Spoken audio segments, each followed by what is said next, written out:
नमस्कार। आप लोग बहुत अच्छे होंगे, मुझे पूर्ण विश्वास है। और आज हम लोग पढ़ेंगे एनसीईआरटी बुक से क्लास 9 प्रश्नावली 1.3 संख्या पद्धति का। उसमें प्रश्न संख्या 5 और 9 तक, 5 से लेकर के 9 तक के सवालों को हम लोग आज हल करेंगे इस वीडियो में। इसके पहले वाला जो सवाल है, इसके पीछे वीडियो जो बनाया गया है उसमें ये हल कर दिया गया है, तो उसको आप जा करके देख सकते हैं हमारे चैनल पर प्ले लिस्ट में। तो आइए इसको देखते हैं कैसे हल होता है, इसको समझते हैं। सबसे पहले देखते हैं पहला प्रश्न क्या है। 1/17 के दशमलव प्रसार में अंकों की पुनरावृत्ति खंड में अंकों की अधिकतम संख्या क्या हो सकती है। अपने उत्तर की जांच करने के लिए विभाजन क्रिया कीजिए। कह रहा है कि 1/17 के दशमलव प्रसार में अंकों की पुनरावृत्ति खंड में अंकों की अधिकतम संख्या क्या हो सकती है। पुनरावृत्ति खंड का मतलब ये है कि जिस तरीके से अगर हम किसी संख्या में भाग देते हैं तो वह जिस तरीके से है 1/3 है, तो अगर 3 से इसमें भाग देंगे तो ये दशमलव हो जाएगा, 0 हो जाएगा, 3 का 9 यानी 3 हो गया, ये क्या गया। तो पुनरावृत्ति खंड का मतलब ये हो कि फिर यहाँ पे 0 होगा, फिर ये 3, 3 के 9, 3 आ रहा है, तो एक अंक के बाद में फिर पुनरावृत्ति होने लग रहा है। कोई 2 अंक के बाद होता है, कोई 3 अंक के बाद होता है, इस तरीके से करके पुनरावृत्ति होता रहता है। यानी 4 ये जाता है, जिस तरीके से कोई संख्या है भाग देने के बाद में 3, 0.345, फिर 3, 4, 5, इसका मतलब कि 3 अंकों के बाद में 3 अंक के बाद फिर पुनः वही अंक आने लगते हैं, तो इसको कहा जाएगा पुनरावृत्ति खंड। यानी 3 अंक के बाद में, किसी में 4 अंक के बाद आएंगे, किसी में 5 अंक।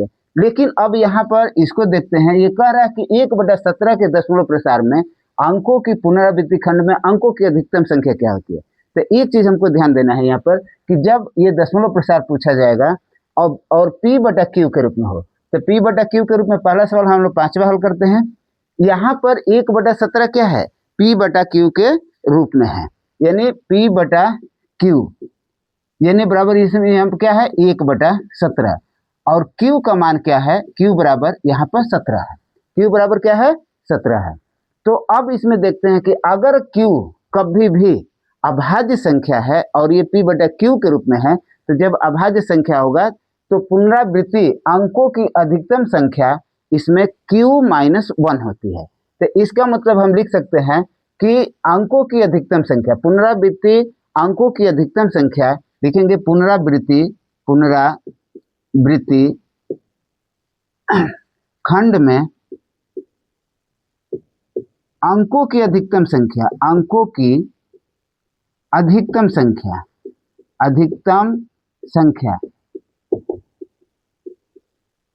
बराबर होता है Q-1। कब, जब Q एक अभाज्य संख्या होगी। कब, जहां Q एक अभाज्य संख्या है। Q क्या है, अभाज्य संख्या है। अगर इस तरीके का है तो Q-1 यहाँ पर हो जाएगा पुनरावृत्ति अधिकतम, यानी हम 1 में 17 से भाग देंगे तो अब कितना अंक जाएगा, कितना बार, कितने के बाद वो पुनरावृत्ति होने लगा, इसको देखेंगे। तो यहाँ पर इसलिए अंकों की अधिकतम संख्या बराबर अंकों की अधिकतम संख्या बराबर Q-1 का मतलब Q का मान यहाँ पर कितना है 17 - 1 यानी 16। यानी 16 बार जब 1 में 17 से हम भाग देंगे तो वो 16 बार जाएगा, और 16 बार के बाद फिर पुनः इसका पुनरावृत्ति वही नंबर होने लगेंगे। अब इसको अगर भाग करके आप देखेंगे तो 1/17 बराबर हो जाएगा 0.0588235 2941176447, इस तरीके से होगा। यानी इतना अंकों की ये पुनरावृत्ति, ये 16 अंक हो रहे हैं, 1 2 3 4 5 6 7 8 9 10 11 12 13 14 15 16, ये 16 अंक जो हम लोगों ने निकालेंगे। तो जब Q का मान अभाज्य होगा तो उसमें से 1 अगर घटा देंगे तो वही उतना अंक बाद फिर पुनरावृत्ति होने लगेंगे। इसके बाद में अगर फिर करेंगे तो फिर 0 5 8 8 इस तरह से करके ये नंबर आना लगेगा। तो ये हमारा पहला सवाल हो गया। अब देखिए दूसरा सवाल क्या कर रहा है, दूसरा प्रश्न क्या कह रहा है कि P/Q जहाँ q equal to not zero है। इसको ध्यान से हम लोग समझेंगे तो आसानी से समझ में आ जाएगा। p बटा q, q equal to not zero के रूप में परिमेय संख्याओं के अनेक उदाहरण दीजिए जहाँ p और q पूर्णांक है, जिसका 1 के अतिरिक्त अन्य कोई उभयनिष्ठ गुणनखंड नहीं है, जिसका शांत दशमलव प्रसार है। क्या आप यह अनुमान लगा सकते हैं कि Q का कौन सा गुण अवश्य संतुष्ट करना चाहिए? तो अब इसको हम लोग देखते हैं ये कैसे होता है। तो सबसे पहले कह रहे कि परिमेय संख्याओं को उदाहरण दीजिए। अब परिमेय संख्या में उदाहरण लेते हैं। ये दूसरा छठवां सवाल है। जिस तरीके से हो गया 1/10, ये भी हो गया परिमेय संख्या। इसके बाद में हम लिख सकते हैं 2/5 लिख सकते हैं, ये भी हो गया। 1/4 लिख सकते हैं। ये उदाहरण हम लेते हैं। अब इसको कह रहा है कि परिमेय संख्या अनेक उदाहरण जहाँ p और q पूर्णांक है, यहाँ पर p और q दोनों क्या है? पूर्णांक है। एक के अतिरिक्त अन्य कोई उभयनिष्ठ गुणनखंड नहीं है। यहाँ पर 1 और 10 ये उभयनिष्ठ गुणनखंड एक ही होगा। 2 और 5 कोई भी उभयनिष्ठ गुणनखंड इसका भी नहीं है। 1 और 4 इसका भी कोई उभयनिष्ठ गुणनखंड नहीं है, यानी एक है। एक के अलावा कोई ऐसी संख्या नहीं कि 1 को भी कटा दे, 4 को भी कटा दे। यहाँ पे भी 2 को भी कटा दे, 5 को कटा दे, 1 को कटा दे, 10। यही चीज यहाँ पर बोल रहा है कि 1 के अलावा कोई उसका उभयनिष्ठ गुणनखंड ना हो। और कह रहा है कि नहीं है जिसका शांत दशमलव प्रसार है, यानी हम भाग देंगे डिवाइड, यानी 1 में 10 से डिवाइड करेंगे तो शांत हो जाएगा। यानी शांत का मतलब क्या? उसका शेषफल 0 आ जाएगा। इसी को शांत दशमलव कहा जाएगा। तो 2/5 है, 2 में 5 से भाग देंगे तो ये पूर्ण रूप से कट जाएगा दशमलव में जाकर के, ये शांत दशमलव प्रसार होगा। 1/4 है, 1/4 में भाग देंगे तो वहां भी शांत दशमलव प्रसार होगा, ये कट जाएगा। अब देखते हैं कैसे। 1/10 है, अगर इसको हल करेंगे तो ये 0 दशमलव क्या हो जाएगा? 1 हो गया, ये शांत हो गया। यहाँ पर दूसरा देखते हैं कि 2/5 है, अगर 2 में 5 से हम भाग देंगे तो क्या हो जाएगा? इसको भी भाग देने के बाद में 0 दशमलव ये 4 हो जाएगा, ये भी पूर्ण रूप से कट गया, ये 0 हो जाएगा। अब जैसे देखिए भाग देकर देखते हैं, 2 में अगर 5 से तो दशमलव जाएगा, 0 हो जाएगा, 5 का 20, यानी पूर्ण रूप से ये क्या कर रहा है? कट जा रहा है, यानी शांत हो जा रहा है। इसका शेषफल 0 आ रहा है, तो ये हो गया। इसके अलावा फिर इसी तरीके से 1/4 है, इसको देखते हैं तो 1 में हम 4 से भाग देंगे तो दशमलव जाएगा, 0 होगा, 4 दूने 8, 2 से गुणा दिया, 4 5 20, यानी ये भी जो है ये शांत दशमलव है। इसका मतलब पूर्ण रूप से कट गया, जिसका शेषफल 0 हो जाएगा वो शांत दशमलव हो जाएगा, प्रसार में आएगा। तो शांत दशमलव हो गया, तो इसका कितना हो गया? 0.25। अब इसमें हमको क्या कह रहा है कि शांत दशमलव प्रसार। क्या आप यह अनुमान लगा सकते हैं कि Q का कौन सा गुण अवश्य संतुष्ट करना चाहिए, कि Q का कौन सा एक गुण है जो कि शांत दशमलव प्रसार में आ रहा है? तो अब देखते हैं शांत दशमलव प्रसार के लिए अगर परिमेय संख्या है, थोड़ा सा ध्यान दीजिए, और शांत दशमलव प्रसार कब होगा जिसका शेषफल 0 नहीं आएगा, उसके लिए क्या है कि यदि Q का अभाज्य गुणनखंड, यदि Q का अभाज्य गुणनखंड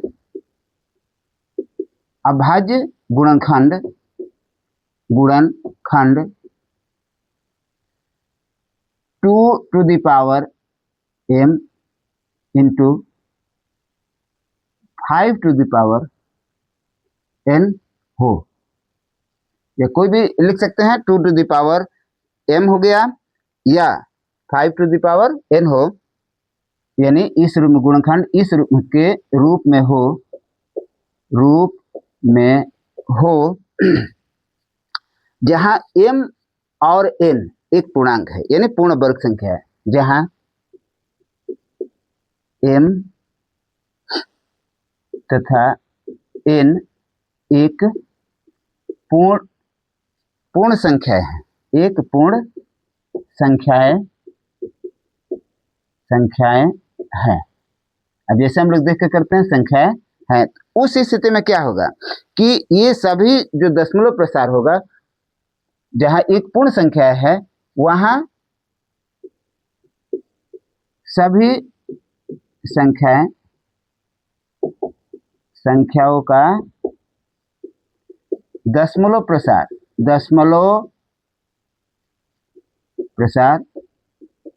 क्या होगा, शांत होगा, शांत होगा। इसी को हमको समझना है। अब देखिए यहाँ पर 1/10 है, 1/10 का इसका जब करेंगे तो 1/10 का ये क्या होगा कि Q का मान कितना होगा, यानी Q के बराबर Q बराबर 10। इसका जब अभाज्य गुणनखंड करेंगे 10 का अभाज्य गुणनखंड, अभाज्य गुणनखंड, गुणनखंड क्या हो जाएगा 2 गुणे 5, यानी इसका मतलब कि 2 के पावर 1 इसका 1 हो जाएगा, यहाँ पर 1 हो जाएगा, यानी 2 और 5 के जो गुणांक में आएगा ये गुणक होगा, इसका अभाज्य गुणनखंड होगा 2 हो, 2 गुणे 5 के रूप में हो, या केवल 2 के रूप में हो, या केवल 5 के रूप में हो।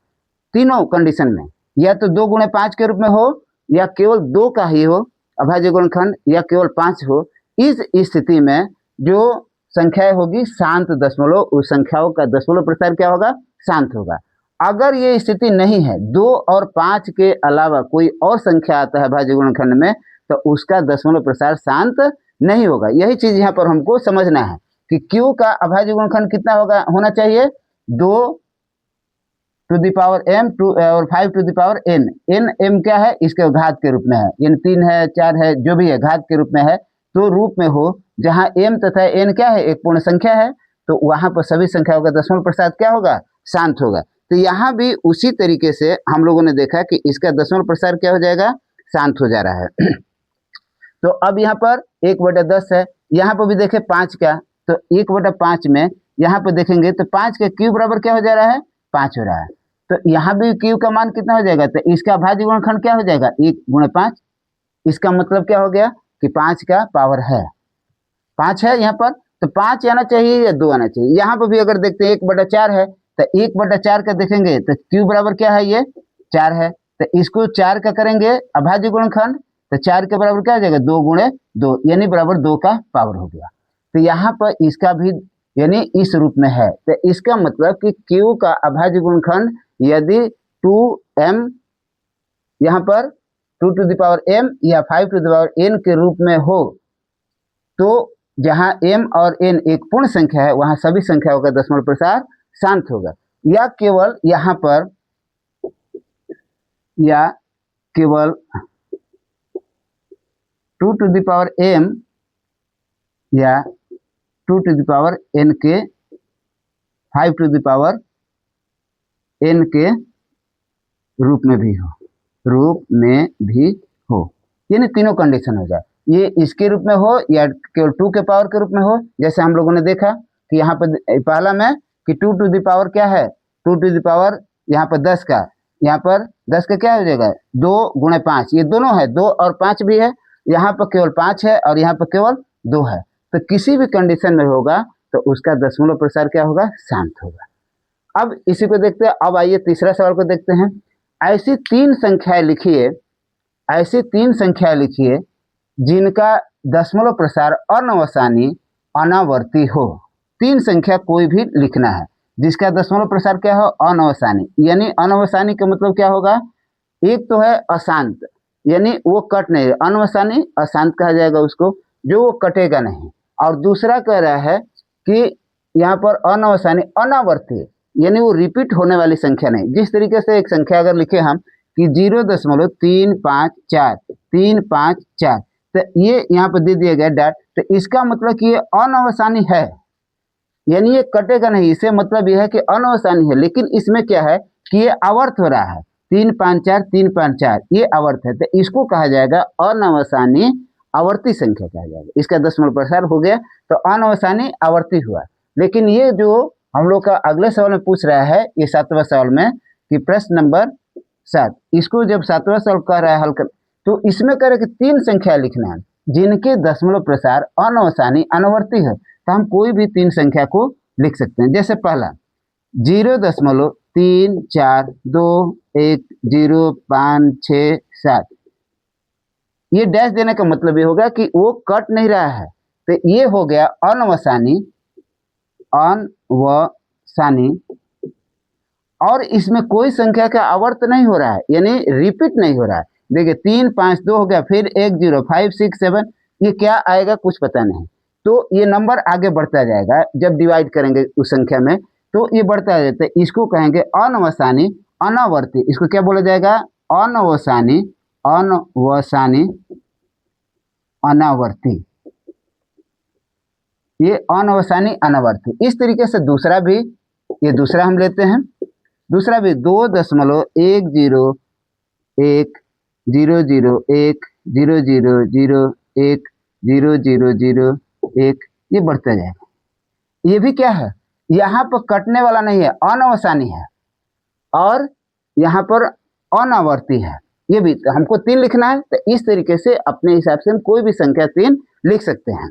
तो ये हो गया। यहाँ पर देखेंगे कि ये कोई रिपीट नहीं हो रहा, न कटेगा। ये 101 हुआ, फिर यहाँ पर 2 0 हो गया, 3 0 हो गया, इस तरह से बढ़ता हुआ, यानी कोई रिपीट संख्या हो नहीं रही है, यानी किसी संख्याओं का रिपीट नहीं हो रहा है, तो ये अनवसानी अनावर्ती संख्या हो जाएगा। तीसरा में कोई भी हम दे सकते हैं, 3.1013543, इस तरह से जो संख्या आएगी। तो यहाँ भी वही दशा है कि यहाँ पर किसी भी संख्या का रिपीट नहीं हो रहा है, यानी आवर्त नहीं हो रहा है बार बार। ये क्या हो रहा है कि न कटेगी और नहीं रिपीट होगा। तो यहाँ पर भी क्या हो गया? अनवसानी आवर्ती। तो ये 3 जो है हमारा अनवसानी आवर्ती संख्या का उदाहरण हो गया। इसके अलावा भी आप कोई भी संख्या को इसमें दे सकते हैं इस तरीके से, जो कटे नहीं, जो कटने वाली नहीं है। डैश देने का मतलब कि ये कटने वाली नहीं है, अनवसानी है, अशांत है, ये कटेगा नहीं, इसका शेषफल 0 आएगा नहीं। और दूसरा कि कोई रिपीट नहीं हो रहा है, तो रिपीट ना होने के कारण कि ये अनावर्ती हो गया। तो इस तरीके से हम 3 संख्या कोई भी दे सकते हैं। अगला देखते हैं हमारा ये 7वां नंबर सवाल। 7वां में क्या कह रहा है?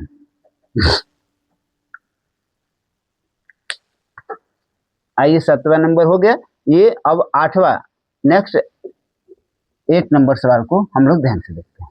कह रहा कि परिमेय संख्या 5/7 और 9/11 के बीच 3 अलग अलग अपरिमेय संख्या ज्ञात कीजिए। 5/7 यहाँ पर दिया गया है, प्रश्न नंबर 8 को, इसको हल करते हैं। यहाँ पर दिया गया है 5/7 और दूसरा क्या दिया गया है? 9/11, यानी 5/7 और 9/11।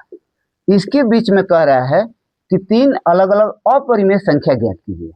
तो ये 5/7 और 9/11, इसका मतलब कि संख्या, ये कह रहा है कि परिमेय संख्या है। तो 5/7 का दशमलव प्रसारण करेंगे तो ये कितना हो जाएगा? तो 5/7 में 5 में अगर 7 से हम भाग देंगे तो ये हो जाएगा 0.71428, ये हो गया।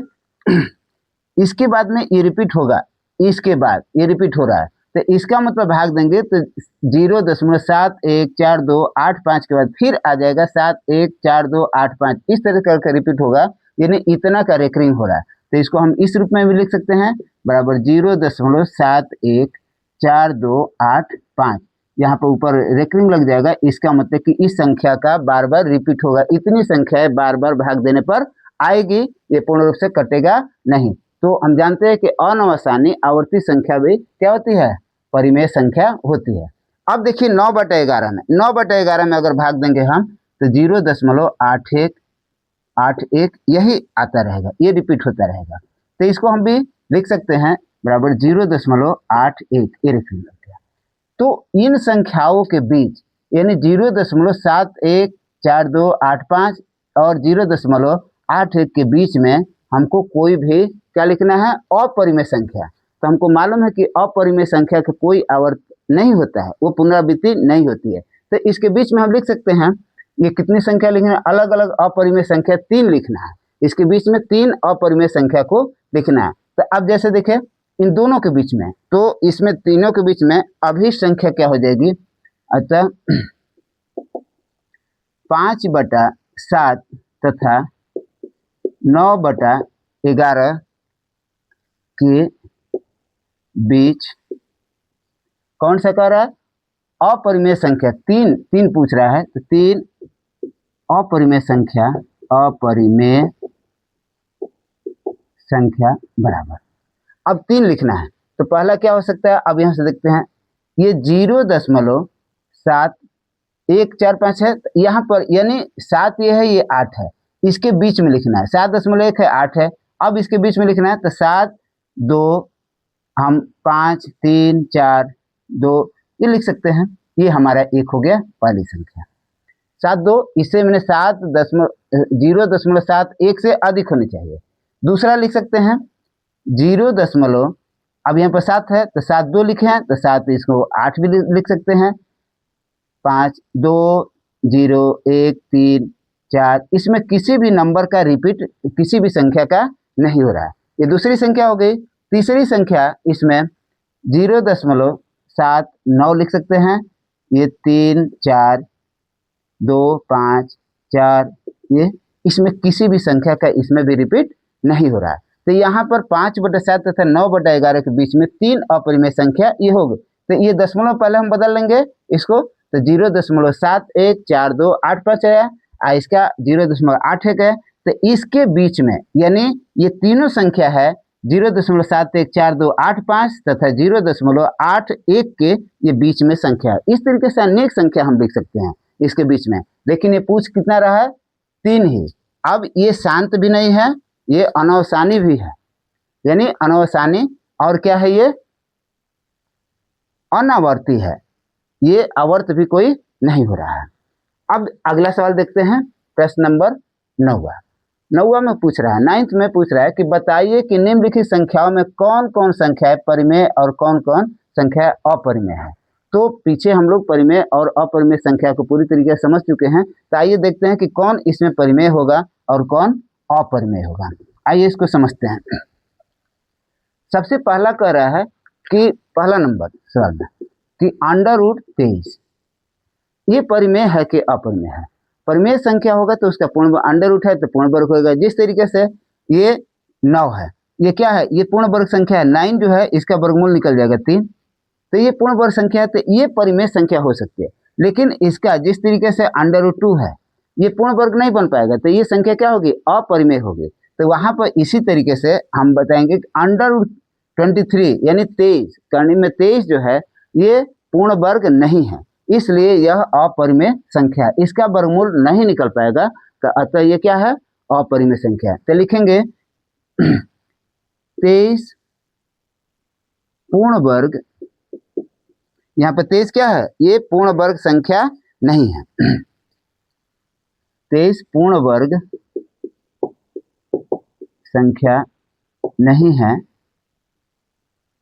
अतः यह अपरिमेय संख्या है। अब दूसरा देखते हैं, √225 ये करने में 225 है, तो √225 है तो इसका मान निकल सकता है। इसका मान 225 का मान है, यहाँ पर करेंगे तो कितना हो जाएगा 15। इसका वर्गमूल निकालेंगे तो 15 हो जाएगा। यहाँ पर इसका नहीं निकल पाएगा, इसका 15 हो गया। तो यहाँ पर ये एक पूर्ण वर्ग संख्या है, तो लिखेंगे 225 एक पूर्ण वर्ग संख्या है, पूर्ण वर्ग संख्या है, अतः यह परिमेय संख्या है, यानी √225 एक परिमेय संख्या, क्योंकि इसका वर्गमूल हमें निकल जाए, ये पूर्ण वर्ग संख्या है, तो ये क्या हो गया, यह एक परिमेय संख्या है। तो दूसरा क्या है, ये परिमेय संख्या है। ये क्या था, अपरिमेय संख्या। यहाँ पर अब देखते हैं तीसरा नंबर देखते हैं। तीसरा नंबर क्या है, 0.3796। यहाँ पर पहले ही पढ़ चुके थे कि जो शांत दशमलव होगा शांत हो जाएगा, तो शांत होगा वो भी परिमेय संख्या है। तो यहाँ पर 0.3796 ये इसका क्या है, ये शांत दशमलव प्रसार है, इसका 0 का शांत दशमलव है। यह क्या लिखेंगे, यह शांत दशमलव है,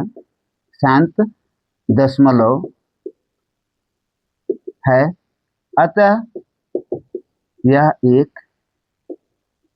परिमेय संख्या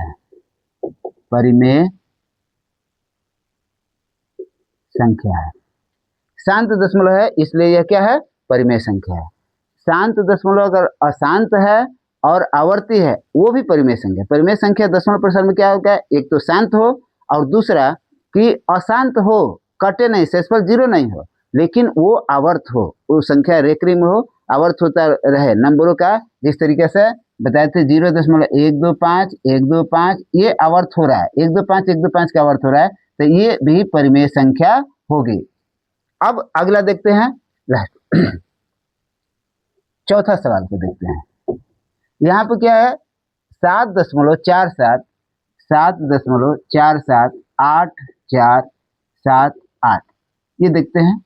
ये अशांत है, ये अशांत है, अनवसानी है, ये कटेगा नहीं, इसका जीरो शेषफल नहीं आएगा। तो यहाँ पर देखते हैं क्या इसमें देखने को मिलता है कि 4 दशमलव के बाद में 478 ये इसको हम इस रूप में भी लिख सकते हैं, 7.478 यानी रेखलिंग ऊपर लगा करके बार लगा दिए। इसका मतलब 478 का आवर्त हो रहा है। तो अभी हम लोग पढ़े कि अगर अनवसानी है और आवर्त हो रहा है तो वो भी क्या हो जाएगी, परिमेय संख्या है। तो ये क्या हो जाएगा, लिखेंगे क्योंकि यह अनवसानी, अनवसानी को अशांत भी बोलते हैं। अनवसानी है, अनवसानी का मतलब कि वो कटेगा नहीं, ये बार बार ये आता रह रहा है, ये माने ये शेषफल इसका जीरो नहीं होगा। तो अनवसानी तथा आवर्ती है, क्या है, आवर्ती है, यानी इसका आवर्त हो रहा है। यहाँ पर अवसानी और आवर्ती है, यानी 478 ये बार बार आ रहा है, आवर्ती है। अतः यह एक परिमेय संख्या है, परिमेय संख्या है, यानी अनवसानी होगा, आवर्ती होगा तो भी परिमेय संख्या होगी, केवल आवर्त होने, और शांत होगा तो परिमेय संख्या होगी। तीसरा दशमलव प्रसार में यदि वो कटे भी नहीं और वो कटे भी नहीं, उसका आवर्त भी नहीं, रेकरिंग भी नहीं हो, तो वो अपरिमेय संख्या हो जाती है। जैसे देखते हैं आगे, ये पांचवा सवाल, यहाँ पर 1.01 फिर 0, यहाँ पर 1.101 फिर 2 0 1 हो गया, फिर 3 0 1 हो गया, फिर 4 0 1 हो गया। अब ये देख करके हम बता सकते हैं, यहाँ पर अनवसानी है, ये कटेगा नहीं, ये कटेगा भी नहीं, आना रिपीट हो रहा है, ये में रिपीट भी नहीं हो रहा है। 0. यहाँ पर 1.101 फिर 2 0 हो गया, 1 हो गया, 3 0 1 हो गया, इस तरह से बढ़ता जा रहा है। इसका मतलब कि इसमें किसी संख्या का रिपीट नहीं हो रहा है, यानी किसी पद का रिपीट यहाँ पर नहीं हो रहा है। अब नहीं हो रहा है तो रिपीट भी नहीं हो रहा है और उसके बाद में कट भी नहीं रहे, तो इस कंडीशन में वो अपरिमेय संख्या होती है, जब न कटे और न ही वो रिपीट हो, यानी उन संख्याओं का रिपीट हो, उन अंकों का, तो वहां पर क्या हो जाएगा, अपरिमेय संख्या। तो यहाँ पर लिखेंगे क्योंकि यह अनवसानी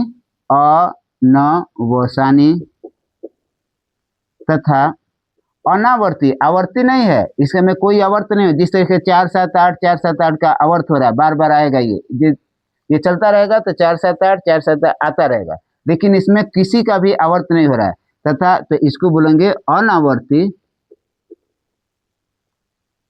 है। यह क्या है, अनवसानी तथा अनावर्ती है, अतः यह अपरिमेय संख्या है।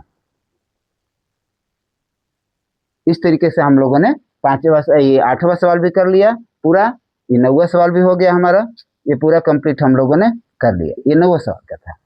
तो हमें उम्मीद है कि पूरा प्रश्नावली 1 में 1.3 इसमें करीब 3 वीडियो बना हुआ है, ये तीनों वीडियो में आपको पूरा सवाल समझ में आ गया होगा, और ये करने का तरीका भी प्रयास रहा कि आसान तरीके से बताया जाए।